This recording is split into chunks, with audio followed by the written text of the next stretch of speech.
Resensi film Tugas Bahasa Indonesia. Saya Fauzia Almirah Ananda. Dan saya Bintang Margareta Napitupulu. Identitas. Judul Miracle in Cell No. 7, sutradara Hanung Bramantyo, produksi Falcon Pictures, produser Frederica, tanggal rilis 8 September 2022. Pemeran Kartika dan Dodo Rozak. Pendahuluan. Miracle in Cell No. 7 adalah sebuah film drama yang mengisahkan hubungan penuh kasih antara seorang ayah dengan keterbatasan intelektual dan putrinya. Film ini pertama kali dirilis oleh Korea Selatan pada tahun 2013 dan mendapatkan popularitas luas berkat ceritanya yang menyentuh dan emosional. Kesuksesan film ini kemudian menginspirasi berbagai adaptasi di beberapa negara termasuk Turki, India, dan Indonesia. Film ini menggabungkan unsur komedi, drama, dan emosi yang mendalam, menggambarkan ketidakadilan hukum serta kasih sayang tanpa syarat antara seorang ayah dan anaknya. Sinopsis. Film berjudul Miracle in Cell No. 7 adalah film remake dari film Korea Selatan dengan judul sama. Film ini menceritakan seorang anak bernama Kartika yang berusaha mencari keadilan untuk membersihkan nama ayahnya yang bernama Dodo Rozak. Dodo Rozak adalah seorang penjual balon yang kebutuhan khusus. Ia memiliki keterbatasan dalam kecerdasan sehingga berperilaku seperti anak-anak. Dodo dan Kartika hanya hidup berdua setelah istri Dodo meninggal. Pada suatu hari, ia melibatkan suatu peristiwa tidak menyenangkan yang membuat tertuduh sebagai pelaku pembunuhan dan pelecehan anak. Atas tuduhan tersebut, Dodo akhirnya dipenjara.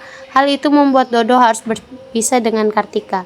Kartika pun dimasukkan ke dalam panti asuhan oleh tetangganya setelah mengetahui bahwa ayahnya masuk penjara. Hingga suatu hari, atas kerjasama dan usaha teman-teman sekamar Dodo selama di dalam penjara, anak-anak panti asuhan yang ditempati Kartika tampil di acara yang diadakan di dalam lapas. Teman-teman sekamar Dodo pun berhasil membawa Kartika ke dalam kamar mereka. Awalnya teman-teman sekamar Dodo marah saat tahu bahwa Dodo adalah pelaku pembunuhan dan pelecehan anak kecil. Namun setelah mengetahui bahwa Dodo tidak melakukan hal sekeji itu, berbagai cara dan usaha dilakukan oleh teman-temannya agar Dodo dinyatakan tidak bersalah dan bebas dari penjara. Kelebihan film Miracle in Cell No. 7 ini tersampaikan dengan sangat terstruktur.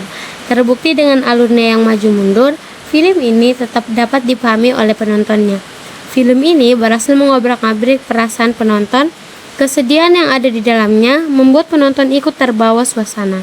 Film remake dari Korea Selatan ini tidak begitu banyak yang berubah, hanya menggantikan nama toko, cuaca, dan suasana tempat tinggal yang menyesuaikan kondisi negara Indonesia.